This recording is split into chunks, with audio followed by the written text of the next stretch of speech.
네, 오늘의 주제는 그거예요. 그 구약의 그런 규칙들 아시죠? 구약에 있는 어떤 율법들이 되게 여러 가지가 있잖아요. 근데 이제 이거는 제가 뭐 그리스도인이 대답해야 할 10가지 질문이라고 이거를 오늘 할 건 아닌데 이 중에서 이제 오늘 주제에 맞는 게 있어가지고 제가 한번 가져와 봤습니다. 이건 뭐냐면 안 믿는 사람이 그리스도인한테 질문을 하는 거예요.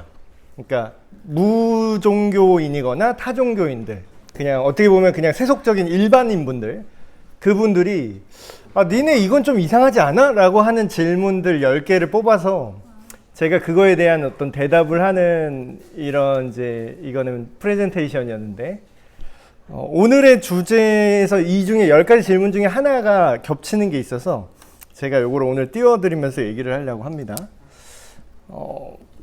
율법에 대해서 우리가 좀 현대에도 지금도 헷갈리는 게 있어요. 그러니까 예를 들면은 뭐 살짝 다뤘던 것들 뭐 11조 11조가 구약에 나온 거잖아요. 아브라함이 했던 거 뭐 그 후에 성전 시대까지 이제 있었던 건데, 근데 그러니까 안 믿는 사람이 예를 들면 이렇게 질문할 수 있고, 아니면 믿는 사람도 이렇게 질문하는 사람이 있어요. 성경을 조금 아시는 분들은 아니 왜 구약의 율법은 예를 들어서 돼지고기 우리 먹잖아요. 구약의 율법대로 하면은 제사 제도, 그런 예배 형식이나 이런 것들, 제사장 직분도 다 없어졌잖아요 지금. 그렇죠? 지금 우리가 하나님 앞에 예배를 드릴 때 더 이상 소나 양을 잡지 않죠? 교회가. 근데 그거는 왜 안 하는데 왜 11조는 하라 그래요? 이런 것들. 되게 실질적인 문제잖아요. 직접 우리가 사는데 필요한 거. 그리고 비슷한 거 오늘 이제 교환에도 이제 몇 개 좀 다뤄놨는데, 대표적인 거는 니네는 왜 안식일을 안 지키니? 이런 거. 안식일. 그러니까 우리가 십계명에 하나님이 지키라고 했던 되게 명확한 10가지 계명 중에 있는데, 그 중에 안식일을 기억하여 거룩히 지켜라 이렇게 나오죠. 분명히 나와요. 근데 여러분, 우리는 안식일을 안 지켜요. 그러니까 여기서 안식일을 안 지킨다는 건 그 기계적으로 그 날짜를 안 지킨다는 거죠. 그러니까 원래 안식일은요, 금요일 저녁부터 토요일 저녁까지예요. 그러니까 토요일이죠. 우리식으로 하면 안식일은 토요일이에요. 근데 우리가 토요일 날 예배 안 드리잖아요. 그렇죠? 근데 니네는 하나님 믿는다 그러는데 니네 기독교 교회 다니는 애들은 신약만 믿니? 이렇게 얘기하면, 아니 우리 구약의 여호와 하나님부터 다 완성된 전체 성경을 우리는 보고 믿는데 근데 왜 니네 안식일 안 지켜? 그러니까 안식교인이 이렇게 물을 수가 있어요. 그럴 때 그러니까 우리는 이런 생각이 드는 거죠. 우리도 이제 헷갈릴 수가 있어요. 아니 뭔가 따라야 할 율법이 있고 지금은 안 지켜도 되는 율법이 있는 것 같긴 해. 느낌상. 이제 교회를 다니면 지금 우리가 뭐 소, 돼지 잡지 않잖아요. 이건 안 하는데? 근데 어떤 건 하는 것 같고, 또 어떤 분은 안식일이 주일로 바뀌었다고 주장하는 분이 있어요. 그래서 이제 주일 성수라는 말 많이 들어보셨을 거예요. 주일 성수. 주일을 거룩하게 지킨다. 마치 뭐처럼? 안식일처럼.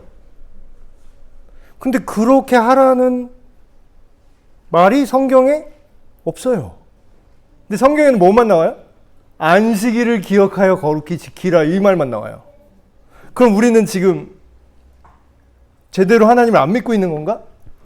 그러니까 이런 어떤 실질적인 신앙생활에서 오류들, 이런 것들에 대해서 우리가 조금 생각해보고, 그리고 이건 안 믿는 분들도 많이 질문할 수 있고 우리 자신도 헷갈리는 것들이 있을 수 있죠. 근데 이게 결론부터 말씀드리면 이거는 다 답이 나와 있는 문제입니다. 근데 답이 다 나와 있는데 생각보다 많은 분들이 모르세요. 그리고 그냥 교회에서 하는 대로 그냥 습관처럼 하지, 누가 이렇게 날카롭게 질문하면은 그냥 11조 해야 복 받아. 그냥 이렇게 그냥 그냥. 근데 그 말이 또 완전 틀린 말은 아니에요, 또. 그러니까 애매한 거죠. 아예 틀린 말이면 우리가 그걸 이건 틀렸어가 안 할 텐데 그 말이 또 아주 틀린 말은 또 아니거든요. 그래서 오늘 이런 구약의 율법을 내지는 성경에 나오는 여러 가지 하나님의 어떤 규칙들을 오늘날 뭘 지켜야 되고 뭘 안 지켜도 되는 건가라는 이런 문제를 오늘 얘기를 하려고 합니다. 그래서 여기 교환을 보시면 안식일부터 먼저 볼게요. 원래는 더 엄청나게 분량이 많은데 그냥 대표적인 것만 몇 가지 넣습니다. 그러니까 안식일은 뭐에 되냐면요. 저녁부터 이틀날 저녁까지, 그렇죠. 금요일 저녁부터 토요일 저녁까지를 지키라고 뭐예요? 성경이 써 있잖아요. 지금 레위기 23장 32절이 써 있죠. 그렇죠? 근데 우리 안 지키잖아요. 일단 우린 그러니까 이거 그래서 해 안 해? 예스 노야 이렇게 깊게 막 설명 안 하고 그냥 그래서 니네 여기 레위기 23장 32절에 써 있는 대로 니네 지켜 안 지켜? 예스 노로 대답해 하면은 우린 뭐라고 대답해야 되죠? 노잖아요, 지금. 그렇죠? 그럼 여기만 보면은 되게 이상하잖아요. 우리가 성경이 전체가 하나님의 말씀이라고 믿잖아요. 성경 어디는 하나님 말씀이고 어느 부분은 하나님 말씀이 아닌가? 이렇게 생각하기 시작하면은 성경 전체가 다 무너지죠. 그러면 우리가 이제 우리의 믿음의 근거는 성경인데 이대로 안 믿는 거 아니야. 그러면은 잘 모르는 사람은 이런 생각을 할 수가 있어요. 성경은 전체가 다 하나님의 말씀이 아닐 수도 있겠다. 이런 이제 혼란에 빠지는 거죠. 일단 먼저 혼란스럽게 해드리고 나중에 해결해 드릴게요. 그리고 두 번째 보세요. 6일 동안 일 열심히 한 다음에 그 안식일 날, 정확히 말하면 금요일 저녁부터 토요일 다음날 저녁까지 움직이면 안 돼요. 움직이면 안 되는 거리가 이게 그 구약의 역사에 따라서 조금씩 다르는데 어떤 사람은 집 밖 반경 10m 밖에 10걸음을 걸으면 안 된다고 하는 사람도 있고요. 그렇게 따지면은 우리 어떻게 해야 돼요, 지금? 교회보다. 근데 이대로 해야 안 해요. 근데 이게 그냥 근거가 없는 내용이 아니라 이미 사도행전에 이렇게 구약 사람들이, 유대인들이 이렇게 하고 있었다라는 거예요. 성경에 써 있잖아요. 이것도 우리 해요, 안 해요? 안 하죠. 그리고 불 피워서는 안 돼. 우리 물론 요새 그냥 화구 안 쓰고 전기로 하면 괜찮은 건가? 이때는 성경에는 전기가 없었으니까 우리 불 안 피고 그냥 전기로 썼는데요? 이러면 되나? 그러니까 이상하잖아요. 그리고 5번. 요거는 옛날에 좀 전통적인 교회 보수적인 목사님들은 이건 실제로 했어요. 이거를. 저 어렸을 때도 교회에서 옛날 목사님들이 뭐라 그러냐면 주일날 물건 사지 말라 그랬어요. 예, 그쵸? 지금도 그렇게 믿는 분도 있고. 근데 그렇게 따지면 주일날 우리 떡 해왔잖아요, 그때. 떡은 어떻게 사와? 주일날. 그날 신선식품 어떻게 할 거예요? 그 전날에 해놓으면 상하잖아. 근데 우리 그럼 이거 지켜요, 안 지켜요? 안 지켜요. 주일날 심화준 바로 편의점 바로 내려가서 뭐 사고 그러잖아. 그 6번도 좀 많이 어기는 거죠. 주일날 다른 오락하는 모든 행위를 하지 않아요. 주일날 영화관 가면 안 돼요. 돼요, 안 돼요? 안 돼요. 주일날 온전히 하나님 앞에 드리라는 주일날 그러면 이거 물건도 사지 되고 그날은 그냥 다. 그러면 근데 교회가 그 앞에 있는 것들이 물론 오락이나 이런 거는 절제하고 안 할 수 있다고 치는데 물건 사고 팔고까지 지키는 교회는 요즘 거의 없죠. 네. 그러니까 그럼 요즘은 신앙이 변질될 걸까요? 그러니까 문제가 이거예요. 어떤 건 시대에 따라서 변해도 되고 어떤 거는 시대에 따라서 변하면 어떻게 돼요? 시대가 바뀌었어요. 요새 동성애가 요즘은 인권이래요. 시대가 바뀌었어요. 그럼 우리가 시대가 바뀐 거 따라가면 어떻게 해요? 나중에는 뭐 시대 바뀐 거 따라가면은, 그러니까 이게 우리가 혼란스러운 거예요. 어떤 거는 시대에 바뀌어서 우리가 적용해도 되고, 어떤 거는 시대가 바뀌어도 끝까지 진리를 지켜야 되고.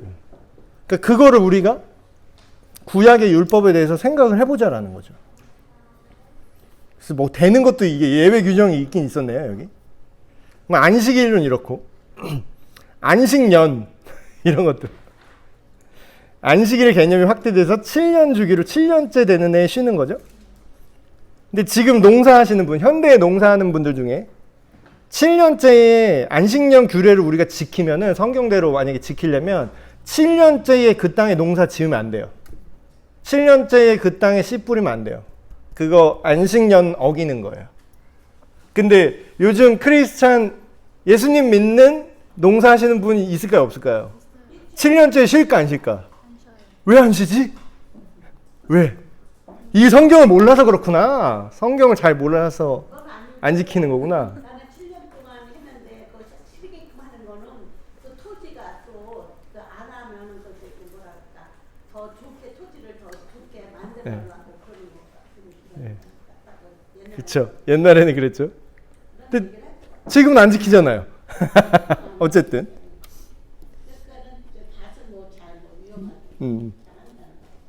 그리고 심지어는 누가 나한테 돈을 꿔갔어요. 누가 나한테 돈을 꿔갔어요. 그러면 예를 들어서 왜 신협에서 우리가 돈을 꿨어요. 근데 7년을 버티는 거야. 7년째는 7년째는 우리가 돈 안 갚아도 돼. 아니면 더 늘려줘야 돼요. 더 유보해야 돼. 그런 것까지 있었나? 그거는 잘 예, 신명기 있어요. 성경에 있어요. 지금 성경에 있는 얘기하는 거예요. 그리고 심지어는 노예제도는 지금 없지만 여러분 고용한 사람이 있다고 쳐봐요. 그러면 7년째는 그 사람 퇴직금 주고 보내줘야 돼요. 그러니까 이상하잖아요. 그럼 성경은 구닥다리 책이라서 옛날에만 이걸 지켜야 되고 지금 시대가 변했으니까 안 지켜도 된다고 만약에 생각을 하면, 그렇게 따지면 지금 지켜야 될 게 얼마나 남아 있을까요? 그러면 다 안 지켜도 된다고 누가 말하면 그걸 어떻게 방어할 수가 있을까요? 또 다른 거, 희년은 안식년이 더 확대된 거예요. 이거는 7년에 7년이에요. 그럼 49년이잖아요. 그럼 마지막 49년이 지나고 50년째에 어떤 일이 있어야 되냐면, 원래, 그러니까 예를 들어서 제가 어떤 건물을 샀어요. 근데 그 원래 주인이 있었겠죠. 그 사람이 나한테 돈 주고 팔았잖아요. 그럼 난 이분한테 돈 주고 샀어요. 근데 50년째가 되면요, 다시 이 사람한테 줘야 돼요. 땅을 샀어요, 제가. 50년째가 되잖아요. 다시 이 사람한테 줘야 돼. 실화입니다. 이거 잘 모르셨을 수도 있어요. 레위기 25장 10절에 있어요. 희년이라고. 그래서 실제로 요즘 이거를 좀 급진적으로, 지금 자본주의가 다 타락했다. 그러니까 지금 땅을 사고 파는 거는 성경적이지가 않다. 그래서 땅은 다 나라가 몰수한 다음에 나라가 분배해야 된다. 이런 이상한 생각하는 분 있어요. 예, 그거는 희년이라고 그러면서 그게 희년의 정신이다. 그러면서 그게 진짜 참 그리스도인은 자본주의를 회파하고 그렇게 다 토지 몰수한 다음에 다 나눠줘야 된다. 이런 말 하는 분들이 있어요, 실제로. 이걸 근거로 얘기를 하는 거죠. 이자도 받으면 안 되고, 다. 그러니까 이렇게 충돌하는 것들이 있죠. 충돌하는 것들. 대표적인 거 몇 개 들어볼게요. 옛날에 구약시대 기준으로 사형에 해당하는 것들이 있어요. 사형. 여기 써놨죠? 살인. 오늘날도 비슷한데, 오늘 우리나라 사형해요, 안 해요? 집행 안 합니다. 그러면 성경적이지가 않은 거네. 이때는 다 살인자는 다 죽여야 되잖아. 일단 우리 안 하고 있어요. 주술 그런 거 있죠. 오늘날에 점집 점 보러 가면 어떻게 돼요? 사형이야. 구약 기준으로 하면 점 보러 가면 사형이에요. 점 치는 사람도 사형이에요. 점술가 그 무당도 사형입니다. 요즘 유행하는 뭐 동성애 사형이에요. 신성 모독 우상 숭배 이런 거 하잖아요. 지금 타종교인들 뭐 예를 들어 불교 불상 이렇게 해놨잖아요. 구약식으로 하면 어떻게 돼요? 사형입니다. 그럼 이러면 너무 그렇죠. 너무 이제 말도 안 되는 얘기 하는 거 같잖아요. 그러면 우리는 이 하나님의 구약 기준으로의 율법이 말도 안 되니까 안 지켜도 되는 겁니까? 그러니까 이러니까 되게 애매해지는 거예요. 이게 중요한 거죠. 그러면 왜 교회에서는 지금 이렇게 집행을 안 할까요? 왜? 이거를 그러니까 우리가 그냥 사는 게 아니라 생각을 하면서 살아야 될 것 같아요. 생각을. 왜 이럴까? 먹는 규칙도 여러 가지겠죠? 구약에 하면은 돼지고기 먹으면 안 됩니다. 굽이 있고 되새김질하는 고기만 먹을 수 있고요. 그리고 구약 기준으로 하면은 갑각류. 오늘 아까 어디 갔냐 그거. 이거 게. 이거 먹으면 안 됩니다. 이거 먹으면 안 돼요. 그리고 해산물, 조개 이런 거 있죠. 비늘 없는 바다 생물, 문어 이런 거 먹으면 안 돼요. 그 부정한 음식이라고 먹지 말라고 돼 있습니다. 근데 왜 우리는 먹죠? 목사님들도 아주 엄청 잘 드시는데. 그리고 구약에도 강조했던 거 할례 있죠. 할례. 지금 그거 해야 안 해요 우리가. 할례 받아야 구원 받나요? 근데 이런 것들을 우리가 설명할 수 있는 그런 개념이 있는 것 같아요. 자, 한번 볼까요?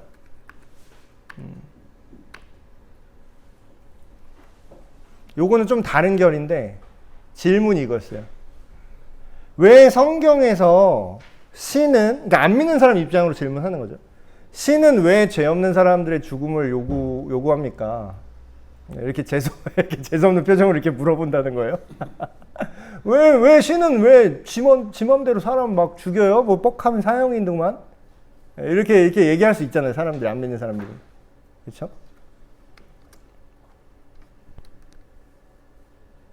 대표적인 거. 출애굽기 35장 2절 제가 안 믿으실까봐 제가 직접 가져왔어요. 여기에 의하면 뭐라고 써있냐면 안식일에 일하면 그 사람을 죽이라고 써있어요. 못 믿으실까봐 제가 보여드릴게요. 어디겠냐? 네. 출애굽기 엿새 동안 일하고 일곱째 날은 너를 위한 거룩한 날이니 여호와께 엄숙한 안식일이라. 누구든지 이 날에 일하는 자는 죽일지니. 죽을 사람은 나도 나 몇 걸음 더 걸었는데 어떡하지? 주일날 불도 피우지 말고.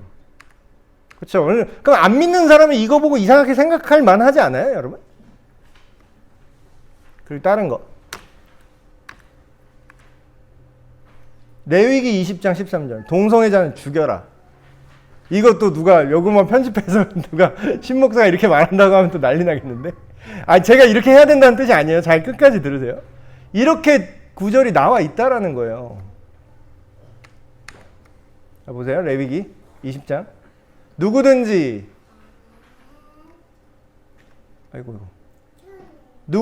여인과 동침하듯 남자와 동침하면 둘 다 가증한 일을 행하면 즉 반드시 죽일지니.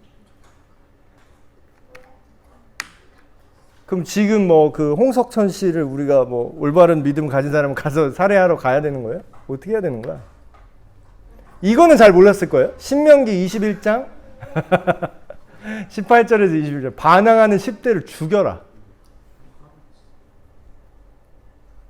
뭐 정말 여러 가지가 있지만 여기까지만 하고 프린트를 한번 보실까요? 이거를 오늘날에 우리가 어떻게 이해를 하셔야 되냐면요. 그 율법이라고 하면은 이제 모세오경이죠. 성경 제일 처음에 5가지 책, 창세기, 출애굽기, 레위기, 민수기, 신명기. 거기에 나타난 구약의 율법을 3가지 관점으로 분류를 해봤어요. 이걸 잘 기억하셔야 돼요. 시민법, 의식법, 도덕법. 자, 시민법이라는 건 뭐냐면요. 그 당시에 사회 구성원들이, 시민들이 지켜야 할 룰이에요. 자, 이거는 뭐냐면 예를 들면은 시민법은 이런 거죠. 동성애자 돌로 죽여라. 도둑질한 거는 걸리면 7배로 보상해라. 이런 것들은 그 당시의 시민법입니다. 여러분 그거 아세요? 오늘날에도 시민법은 있어요. 오늘날에도. 이거는 언제 쓰여진 책이죠? 레위기나 출애굽기? 빨리, 아무리 빨리 잡아도 그 당시 고대 근동 히브리 사람들을 대상으로 써 있는 법이에요. 그렇죠?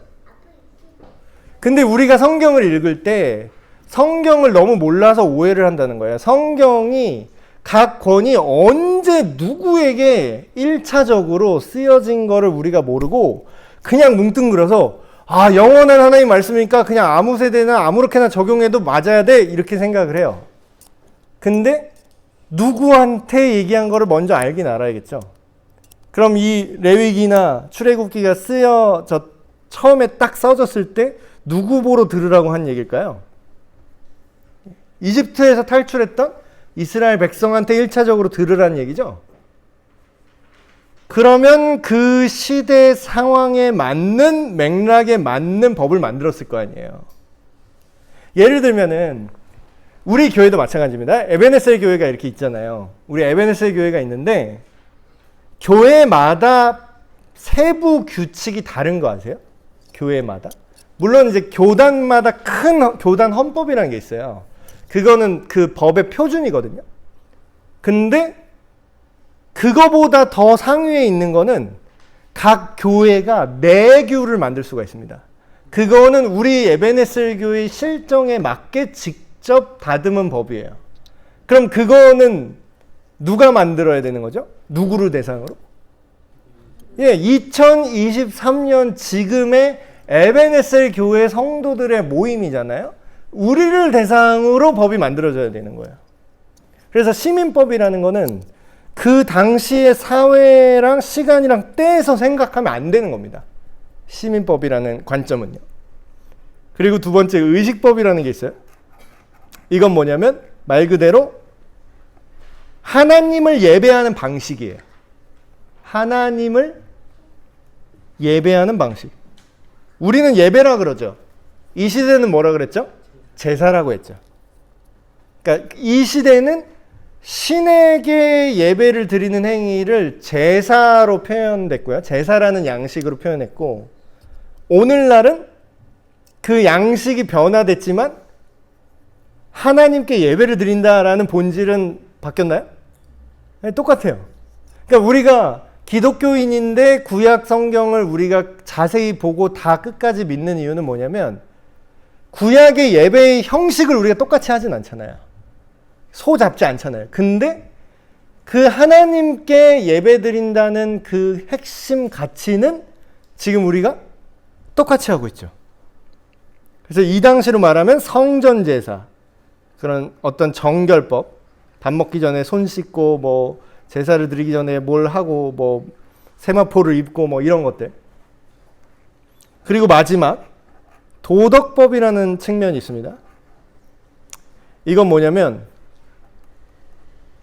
10계명으로 말하면 이런 거예요. 거짓말하지 말라. 남의 것을 탐내지 말라. 살인하지 말라. 간음하지 말라. 이거는 어떤 세부적인 규칙이라기보다는 그 도덕성 자체에 관련된 얘기를 하고 있죠. 근데 우리가 읽는 구약 성경이나 구약의 이제 모세가 말한 율법에는 지금 이 세 가지 요소가 딱히 구분이 안 돼 있고 막 섞여 있다라는 거예요. 시민법, 의식법, 도덕법. 자, 그럼 이거는 아까 말씀드린 대로 옛날 기준으로 하면 죽여라, 죽여라, 죽여라 하잖아요. 근데 아까 안 믿는 사람의 질문이 뭐였죠? 왜 신은 죄 없는 사람을 마구 죽이는가? 아까 그 질문은 오늘날의 관점으로는 죽을 죄가 아니잖아요. 그렇죠? 그렇게 생각하니까 오늘날에 안 믿는 사람들은 왜 신은 자기 멋대로 죄 없는 사람을 죽이냐 이러는 거예요. 근데 유죄 무죄의 기준이 뭔가라는 거예요. 그 누가 죄 없는 사람이냐라는 생각을 해봐야 되는 거죠. 지금 아까 제가 말씀드린 도덕법, 의식법, 시민법의 관점으로 우리가 생각을 해봐야 된다는 거예요. 자, 봅시다. 아유, 되게 조그맣게 나오네.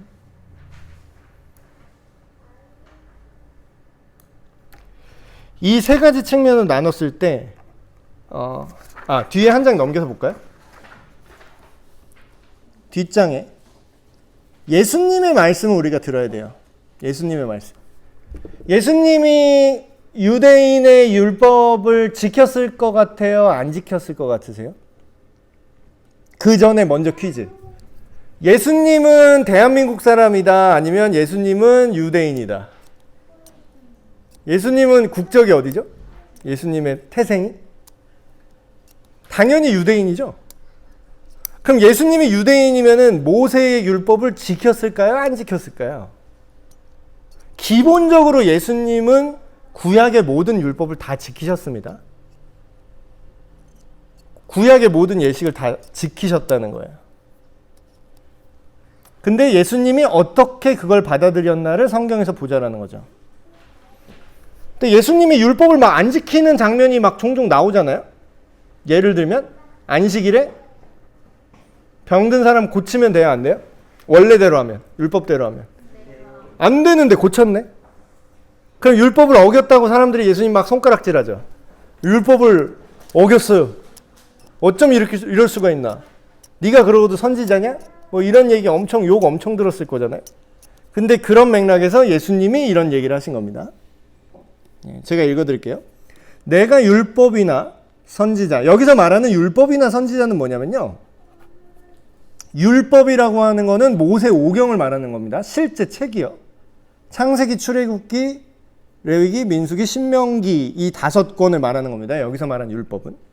내가 그 모세 오경에 기록된 내용이나 선지자는 뭐냐면 우리가 알고 있는 선지서입니다. 이사야서, 그 소선지서, 대선지서 있잖아요. 미가, 요나 이런 선지서.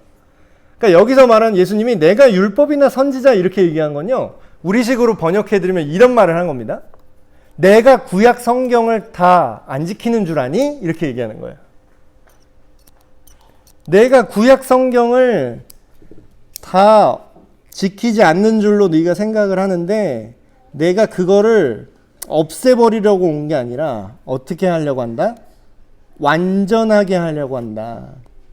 진실로 너에게 내가 말하니 이 하늘과 땅이 없어지기 전에는 이 율법, 하나님의 말씀, 특별히 구약 성경이죠. 율법에 기록되어 있는 내용에 점 하나도 없어지지 않고 어떻게 하신다고요? 다 이루어질 것이다, 이렇게 얘기하세요. 여기만 보면 우리가 이상하잖아요. 우리는 안 지키는데? 표면적으로 보면. 근데 이제 뒷말을 잘 들어야겠죠? 근데 다 이루어질 거래요. 율법의 1.1획도. 근데 이 말을 하는 예수님도 말이 안 되잖아요. 1.1획을 우리가 정말 써 있는 대로 지켜야지, 이렇게 생각하면 예수님이 지금 지킨 거야, 안 지킨 거예요? 본인도 안 지킨 거야. 근데 자기도 안 지켜놓고 근데 말을 이렇게 해요, 예수님이. 근데 율법에 써 있는 건 하나도 떨어지지 않고 무조건 다 이루어질 거야, 이렇게 얘기를 해요. 그럼 우린 이해가 안 되잖아. 예수님이 지금 거짓말하는 건가? 예수님이 지금 못 알아듣고 있는 건가? 둘 중에 하나겠죠. 예수님이 제대로 말하는데 우리가 못 알아듣고 있거나 우리가 생각하는 게 맞는데 예수님이 거짓말을 하거나, 둘 중에 하나죠. 근데 후자일 경우는 거의 없으니까 해석을 똑바로 해보자라는 거예요. 그러고서 이런 얘기를 하십니다. 누구든지 이 계명 중에 지극히 작은 것 하나라도 버리고 또 그같이 사람을 가리킨 자는 천국에서 아주 작은 존재라고, 보잘것없는 존재라고 평가받을 것이다, 이렇게 얘기를 하셨어요. 자, 예수님이 또 이런 얘기를 하시죠. 율법에 대해서, 이런 규칙에 대해서 누가 질문했어요. 예수님이 이렇게 대답을 하십니다. 이 말씀을 제가 읽어드릴게요. 선생님, 율법 중에서 계명들이 여러 가지가 있는데 지금 우리가 계속 얘기했던 이상한 계명들도 다 있잖아요. 뭐 하면 죽여라, 뭐 하면 죽여라, 이런 것까지. 근데 이런 계명들이 수도 없이 많은데 어떤 계명이 제일 큽니까? 라고 질문했더니 예수님이 이렇게 대답합니다. 너의 마음을 다하고 목숨을 다하고 뜻을 다하여 주 너의 하나님을 사랑하라. 이것이 크고 첫째 되는 계명이요 둘째도 그와 같으니 내 이웃을 내 자신같이 사랑하라. 그러면서 이렇게 얘기합니다. 이 두 계명이 아까 제가 설명했죠? 온 율법과 선지자의 강령이다. 말이 너무 어려운데 이거는 온 구약 성경이 기록하고 있는 모든 것의 가장 핵심이다. 이렇게 얘기하는 거예요. 우리가 생각을 해보세요. 제일 중요한 핵심 규칙이 있어요. 제일 중요한 핵심 규칙을 지켜야 돼요? 아니면 세부 조항을 지켜야 돼요? 하위 조항을 지켜야 돼요? 제일 핵심 조항을 지켜야 돼요? 우리가 법을 지킬 때 그 시행령이라고 있잖아요. 제일 끝단에 있는 법. 시행령을 지켜야 돼요? 헌법을 지켜야 돼요? 최고 상위법이잖아요. 두 개가 부딪히면 뭘 지켜야 돼요? 헌법을 지켜야죠. 그럼 예수님이 지금 최고의 법이 하나님의 모든 율법 중에 최고의 법이 뭐라 그랬어요? 사랑. 하나님을 사랑하고 너의 이웃을 나 자신같이 사랑하는 거. 그러면 예수님이 율법을 구약의 모든 그런 규칙들, 하나님의 법칙, 아까 얘기했던 죽여라 이걸 다 포함해서 우리가 이해 안 되는 모든 법칙을 다 포함해서 보자는 거예요. 그 모든 법을 다 포함해서 예수님이 그걸 어떻게 보셨을까요? 그걸 지금 우리가 생각을 해보자는 거죠. 예수님. 영원히 없어지지 않는 법은요. 아까 전 페이지로 다시 잠깐 넘겨주시면 구약의 율법을 세 가지 측면으로 나눴다 그랬잖아요. 시민법, 의식법, 도덕법. 이 중에 영원히 없어지지 않는 헌법에 가까운 거는 어떤 거 같으세요? 정답입니다. 자, 보세요. 거짓말을 하면은 나라마다 처벌하는 세부 내부 규정은 다르죠. 실제로 집행하는 건 달라요. 도둑질을 하면 우리나라에서는 이제 잡혀가긴 하죠. 뭐 벌금을 때린다거나 징역 뭐 1년 이렇게 되죠. 근데 저 중동에 가면 어떻게 해요? 중동에는 도둑질을 하면 어떻게 해요? 손을 잘라요. 그렇죠? 그냥 세부 규정은 다 다르죠. 그거는 시민법의 측면입니다. 각 지역과 나라와 시대에 따라 달라져요. 이건 내규 같은 거니까. 근데 도둑질하는 거, 지금 도둑질을 예로 들었으니까 도둑질은 어느 시대는 괜찮고 어느 시대가 되면은 나빠지는 겁니까? 도둑질, 남의 것을 훔친다, 동의 없이 훔친다라는 그 행위, 그 도덕적 판단 자체는 어느 시대건 도둑질은 나쁜 거잖아요. 그게 하나님의 판단이라는 거죠. 하나님의 도덕적인 판단이라는 거예요. 살인에 대한 처벌은 나라나 시대마다 다르죠. 근데 살인이 나쁘다라는 거는 변하면 돼요, 안 돼요? 이게 영원히 변하지 않는 핵심적인 율법의 뼈대 같은 거죠. 핵심 원리. 이거는 적용 가능성 보시면 이렇게 써있죠. 이거는 절대 불변하는 기준입니다. 도덕법은. 바뀔 수도 없고요. 바뀌어서도 안 돼요. 이거는. 왜냐? 하나님의 변하지 않는 성품. 하나님 성품 얘기할 때 그랬죠. 거짓을 싫어하시고. 이거는 하나님이 변하지 않는 성품에 근거했기 때문에 이거는 절대 변하지 않는 거예요. 그럼 예수님이 율법이 절대로 변하지 않을 거다 하셨던 측면은 어떤 측면 얘기하신 거죠? 예. 도덕법을 얘기하신 거예요. 그리고 예수님이 실제로 어긴 것처럼 보이는 율법이 있었잖아요. 그거는 어디에 속해 있는 거였냐면 의식법에 속해 있는 겁니다. 바리새인들이 예수님한테 얘기해요. 왜 너랑 니네 제자는 음식 먹기 전에 손을 씻는 우리의 율법의 규례가 있는데 왜 음식 먹기 전에 손을 안 씻냐라고 예수님한테 율법을 왜 어기냐 뭐라고 그랬어요. 근데 예수님이 거기에 대해서 율법을 어겼다고 느끼지조차 않으세요. 그리고 안식일에 병 고치거나 그런 것들을 하실 때 또 바리새인이 뭐라고 하죠? 그리고 안식일에 너무 배가 고파서 제자들이 벼 이삭을 이렇게 까서 이렇게 주워 먹었어요. 근데 그 율법은 그것도 안식일에 추수한 거예요. 그 나당을 몇 개 깠다고 추수한 거야. 그럼 뭐예요? 추수는 뭐예요? 일한 거잖아. 그럼 안식일에 일하면 돼요, 안 돼요? 안 된다고 지금 너 왜 율법을 어겼냐고 하는 거지. 근데 그건 뭐예요? 시민법과 의식법 요소라는 거죠. 근데 예수님은 이거를 신경을 전혀 안 쓰시죠. 신약 복음서를 보시면. 그럼 뭐예요? 예수님이 생각한 율법은 뭐였을까요? 예수님이 생각한 율법. 다시 뒷페이지 넘겨보시면. 모세가 율법을 줬다고 바리새인들은 되게 주장을 했죠. 모세가 줬다. 모세가 줬다. 근데 여러분 잘 생각해봐요. 우리 잘 생각해봅시다. 모세가 십계명을 받았잖아요. 누구한테 받았죠? 하나님한테 받은 거잖아요. 그럼 십계명조차 모든 구약의 율법의 근간이 되는 십계명조차 누가 만들어낸 거예요? 하나님이 만든 거죠. 우리가 계속 얘기했잖아요. 삼위일체 지금 또 주일날 얘기하는데 예수님이 인간이에요? 하나님이에요? 예, 완벽한 인간이자 본체는 당연히 하나님이시죠. 그럼 예수님 입장으로 생각을 해보세요. 바리새인들이 예수님한테 율법을 네 지키네 안 지키네 이러는 게 예수님 볼 때는 얼마나 웃겼을까요? 자 보세요. 예수님은 율법을 만드신 분이에요. 그렇죠? 그러면 그 율법이 왜 그런 세부 조항을 만들었는지를 예수님이 아실까요? 모르실까요? 그러니까 이런 거랑 마찬가지죠. 밥 먹기 전에 손을 씻어야 돼. 예를 들어서 밥 먹기 전에 손을 씻어야 되는 거를 이유를 알고 있는 사람과 왜 하는지로 이유를 모르는데 그냥 손만 씻는 거를 흉내내는 사람이 있다고 생각해 봅시다.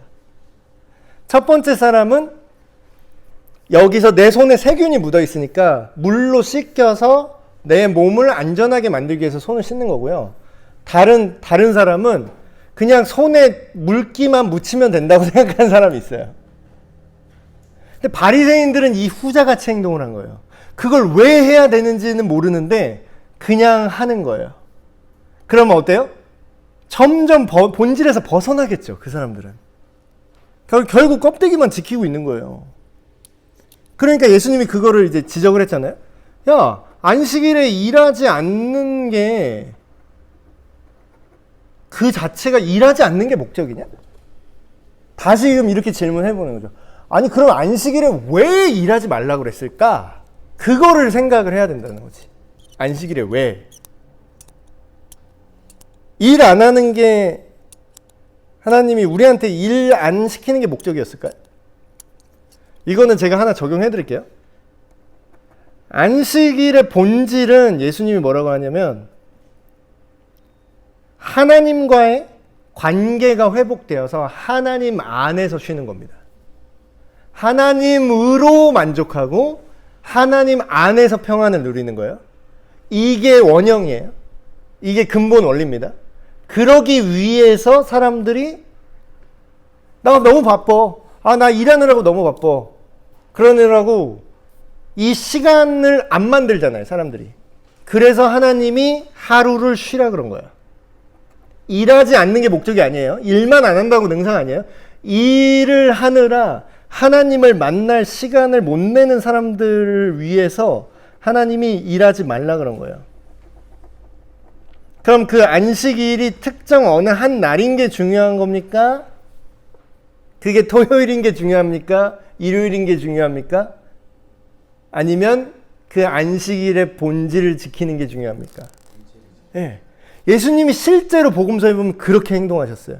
너희가 안식일에도 니네 솔직히 율법에 어긋난다고 니네들이 까다롭게 만든 그 율법의 규칙이 있는데 니네 원래대로 하면은 안식일에 구덩이에 니네 재산인 소가 빠져. 그 당시에 소도 되게 가치가 높았거든요. 지금으로 따지면 거의 장사 미천 같은 겁니다. 오늘날로 번역하면 이런 거예요. 야, 니네 그 장사하는 가게 보증금이 지금 날아가게 생겼어. 구덩이에 빠져서. 그럼 원래 법대로 하면 어떻게 해야 돼? 그거 꺼내면 안 되는 거예요. 안식일에 소 구덩이 빠지면 꺼내면 안 되는 거야. 근데 니네 어떻게 하니? 니네 꺼내잖아. 니네 안식일에 소 꺼내잖아. 구덩이 빠지면. 근데 내가 그거 갖다가 니네 안식일 안 지켰다고 뭐라고 하는 게 아니야. 근데 니네는 지금 뭐라 그러는 거냐면 안식일에 이 질병의 구덩이에 빠져서 질병 때문에 고통당하고 있어서 하나님 안에서 평화를 못 누리고 있는 이 사람을 내가 꺼내줬거든? 근데 네가 지금 안식을 어겼다 그러는 거야. 예수님이 성경에서 이렇게 얘기한 겁니다. 그럼 뭐야? 안식의 정신은 뭐예요? 원래 정신은? 하나님 안에서 쉬는 거죠. 그럼 지금 예수님이 율법을 어긴 거예요? 시민법으로 하면, 의식법으로 하면 지금 율법을 어긴 겁니다. 근데 이게 어긴 거예요? 아까 제가 뭐라 그랬죠? 상위법의 지배를 받는다고. 율법을 왜 만든 거죠? 하나님의 의도를 구현하기 위해서, 적용하기 위해서 만드는 거죠. 그럼 하나님의 의도가 그 율법의 조항보다 더 우선한다면 예수님은 지금 율법을 조금이라도 어긴 게 있으신가요? 없으신가요? 전혀 없죠. 그러니까 이 마태복음 5장 17절 이 말씀이 맞는 말인 겁니다. 예수님은 율법을 글자 하나라도 어긴 적이 없어요. 왜냐하면 율법이 써있는 글씨 자체가 목적이 아니라 그 글씨는 본질을 표현하기 위한 적용일 뿐이었으니까. 그래서 여기 표 한번 보시면, 2페이지 표 한번 보세요. 영원히 없어지지 않는 율법은 뭐냐면 아까 얘기했던 윤리 도덕적인 하나님의 법입니다. 예를 들면 하나님을 경외하라. 시대가 바뀌어서 하나님을 경외하지 않게 되는 거 아니죠. 부모를 공경하라. 이것도 마찬가지예요. 시대가 지났다고 부모를 막대하면 안 되는 거죠. 도둑질, 간음. 간음 뭐 우리나라 뭐 간통죄 폐지됐죠? 형사처벌 안 합니다. 이제 못 합니다. 형사처벌. 민사밖에 안 돼요. 근데 뭐예요? 대한민국 법이 간음을 형사처벌 안 한다고 해서 간음이 죄가 아니게 됩니까? 아니죠. 하나님의 기준으로는 영원히 간음은 죄예요. 근데 이제 폐기된 것처럼 보이는 율법이 있어요. 그건 뭐냐면 아까 얘기했던 제사에 관한 규칙. 성전 이것도 되게 오해하시는데 기독교에서 잘못 얘기하는 표현 중에 하나가 성전이에요. 여기를 성전이라고 부르더라고. 교회 예배당이 성전 대성전에서 모입시다 막 이런 표현 많이 써요. 실제로 무슨 이름 붙여갖고 무슨 성전 뭐 교회 예배당을 그렇게 부르는 교회 꽤 많습니다. 그리고 교회 건물 건축할 때 뭐라고 하죠? 성전 건축이라고 하죠. 성전 건축. 다분히 구약적인 방식이에요. 성전 건축.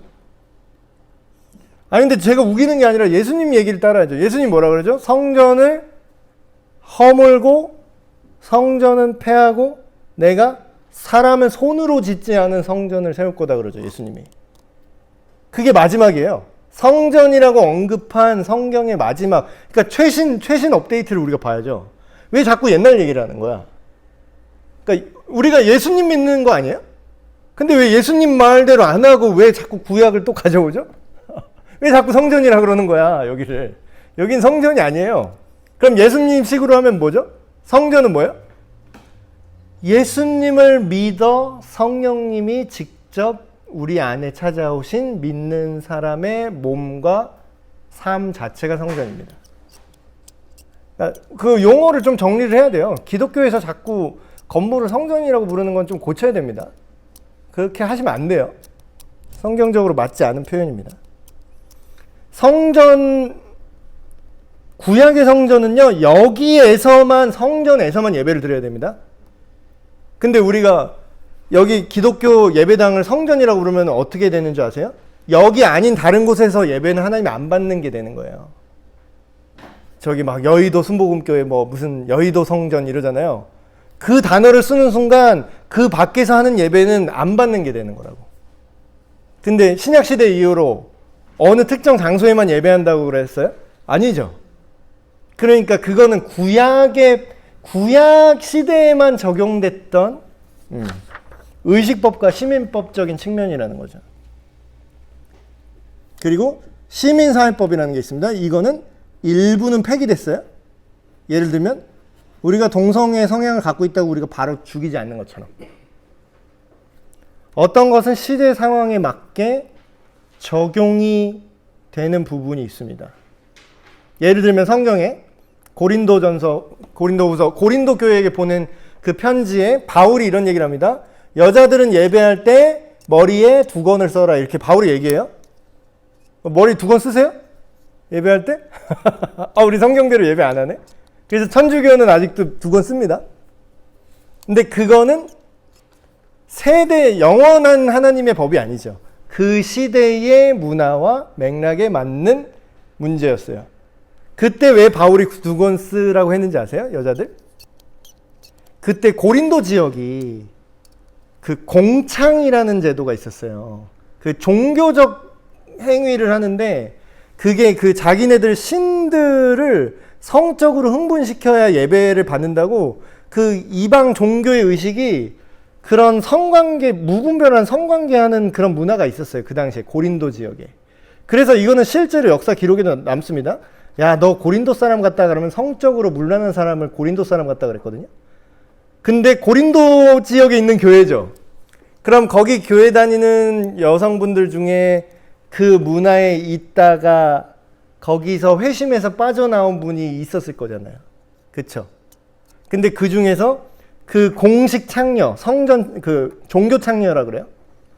그 사람들의 복장이 뭐였냐면 머리를 빡빡 밀었습니다. 근데 고린도 교회야. 이제 교회야. 우리가 다 회개했어. 회심했어.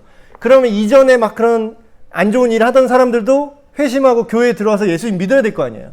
그럼 예배를 드려야 되는데 그 머리 빡빡 깎은 여자를 보면 사람들이 무슨 생각을 하겠어요? 그 지역 사람은 다 알지. 그럼 예배가 되겠어요? 안 되겠어요? 그 사람들이. 예배가 집중이 돼? 안 돼? 그 머리 빡빡 깎은 여자만 보이겠죠? 그래서 어떤 성적인 것만 자꾸 생각날 거 아니야. 그 여자 보면. 그래서 바울이 뭐라 그랬죠? 예배 드릴 때 여자들은 다 두건을 써라. 머리가 긴 여자도 있었을 거잖아요. 근데 써야 돼. 왜냐고? 다 써야 누가 누군지 모르거든. 그럼 뭐야? 그거는 그 시대의 맥락 속에서 고린도 교회에 예배를 온전히 드리기 위한 내규죠. 근데 그걸 오늘날에 적용하면 돼요, 안 돼요? 네, 그런 겁니다.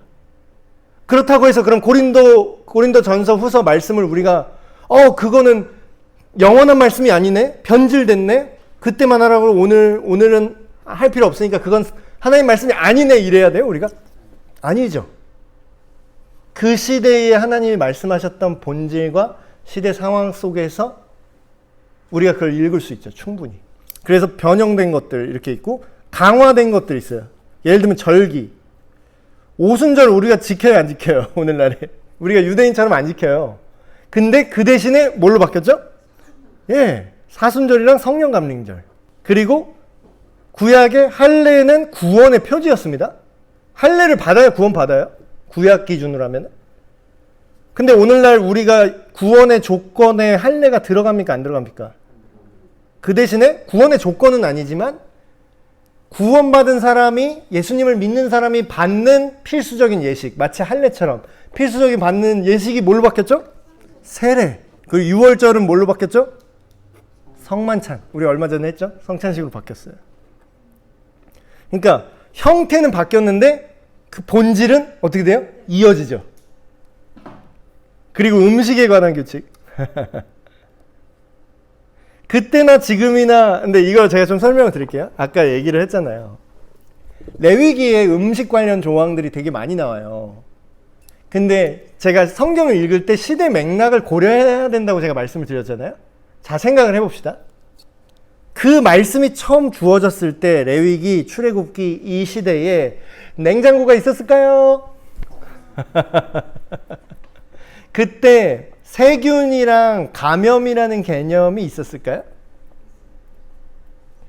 여러분, 그 옛날에 18세기 막 이럴 때 근대에 들어와서도요, 병원에서 사람들이 엄청 죽어나갔어요. 신기하게 그냥 병 걸려서 집에 냅둔 사람보다 고치려고 병원 갔던 사람이 더 빨리 죽었어요. 그래서 왜 그럴까? 이상하다 했더니 그게 병원에 병 걸린 사람들이 더 모이잖아요. 그러면 세균이나 박테리아 이런 감염이 더 심했던 거지. 그 당시만 해도 손을 씻는다라는 개념이 없었어요. 그래서 병원에서 수술한답시고 안 씻은 손으로 막 이거 만졌다가 이걸로 그 손 짠다고 하고 막 이렇게 하고 그럼 어떻게 돼요? 더 빨리 죽지. 예, 세균 감염이라는 개념이 없어. 그런 개념이 우리가 18세기인가 지금 제가 기억이 안 나는데 꽤 최근입니다. 전 인류의 역사에 본다면. 근데 여러분 신기하지 않으세요? 레위기 때 그 사람들이 몰랐을 거잖아요. 그런 개념 없었을 거잖아. 근데 하나님이 그거를 설명하면 알았을까요? 얘들아, 니들이 밥 먹기 전에는 손을 씻어야 돼. 왜냐하면 여기에 미생물이나 세균이 있거든? 박테리아나 바이러스가 있어, 얘들아. 그래서 이거를 씻어야 된단다? 이걸 설명하면 알았을까, 몰랐을까? 설명 안 하죠. 그러고 그냥 명령만 해요. 손 씻어라. 그리고 피째 먹지 마라. 피에 지금 뭐 사슴피, 염소피 막 이런 건강에 좋다고 막 드시잖아요. 옛날에 막 그랬잖아요. 뱀 막 생뱀 피 먹고 막 이러잖아요. 기생충 감염 90%. 절대로 뭐 생존 뭐 이런 거 어디서 보고 막 생뱀 잡아 드시고 그러지 마세요. 기생충 감염으로 뇌까지 들어옵니다. 그거를 하나님은 알았을까요? 몰랐을까요? 그 옛날에도 알았을까요? 몰랐을까요? 그러니까 당신의 백성에게 그걸 설명을 했을까요? 안 했을까요? 자세하게 설명하면 어차피 못 알아듣죠. 그러니까 그냥 명령만 한 거예요. 피째 먹지 말아라. 신기해요. 음식에 관한, 레위기에 말한 음식에 관한 규례를 만약에 냉장고가 없고 세균이나 바이러스 개념 없던 그 시대 기준으로 생각을 하고 그걸 보세요. 그러면 하나님이 시킨 대로 해야 살 수 있어요. 하나님이 시킨 대로요. 근데 지금 우리가 먹죠? 예수님 잘 믿고 구약 성경 다 믿는 우리가 막 먹잖아요. 왜 회도 먹고. 지금은 왜 괜찮죠? 시대가 바뀌었는데 그때 하나님이 막았던 이유가 지금은 해결이 됐잖아요. 지금은 냉장고 있죠. 지금은 돼지 왜 먹죠? 돼지 그 사육하는 환경이 막 그런 인분 막 먹으면은 그 돼지 먹으면은 그 바이러스 막 이런 거. 그리고 그 당시에 조리 기술. 지금처럼 돼지를 싹 바짝 익혀서 먹었을까요? 그 당시 사람들이? 그 기껏해야 불에다가 불 펴가지고 장작 펴가지고 이렇게 대충 구워서 먹었을 텐데 그러면 어디는 익고 어디는 안 익고 막 이런 그런 돼지를 먹었을 거잖아요. 100% 감염. 근데 지금은 돼지를 사육 환경도 되게 좋아져서 덜 익혀도 그때만큼 그렇게 문제도 안 생긴대요. 그래도 그러다 할지라도 지금 너무나 조리 기술 발달했죠. 그러니까 음식에 관한 규칙은 현대의 발달된 기술로 인해서 우리가 극복을 한 거지 이게 어떤 종교적인 게 아니라는 거죠. 예, 그래서 결론을 맺겠습니다. 지켜도 되는 것과 안 지켜도 되는 거를 내 마음대로 결정을 해도 될까요? 그러니까 이게 중요한 거예요. 그 당시 사회와 맥락과 하나님의 의도를 우리가 이해를 하고 파악을 하셔야 돼요.